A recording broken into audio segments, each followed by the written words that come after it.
जर मी तुम्हाला विचारलं की या जगात सर्वात मौल्यवान गोष्ट कोणती आहे, तर तुम्ही गोल्ड नाही तर डायमंड म्हणाल. पण विश्वाची रियालिटी पाहता हे दोन्ही एका सामान्य दगडापेक्षा जास्त काहीही नाही. या जगात हिरे इतके सामान्य आहे की काही युरेनस आणि नेपच्यून सारख्या ग्रहावर हिऱ्यांचा पाऊस सुद्धा पडतो. अगदी 55 कॅन्झी नावाचा एक संपूर्ण ग्रह जवळपास हिऱ्यांनीच बनलेला आहे. या संपूर्ण युनिव्हर्समध्ये हिऱ्याची किंमत कचऱ्यापेक्षा कमी नाही. तर मग यापेक्षा पण मौल्यवान गोष्ट कोणती?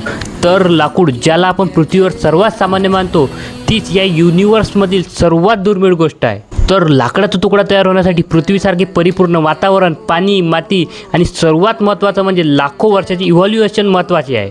जिथे या युनिव्हर्सच्या करोडो ग्रहांमध्ये हिरे सोने सहज मिळतात, तिथे लाकडाचे नामोनिशाण सुद्धा नाही. आणि आपण माणसं या चमकणाऱ्या दगडांच्या मागे पळत आहोत आणि आपले संपूर्ण जंगल नष्ट करत आहोत. आपण याचा विचार सुद्धा करत नाही की आपण या जगातील सर्वात दुर्मिळ गोष्टीचा नाश करत आहे. आता कोणी पण झाड तोडताना दिसलं तर ही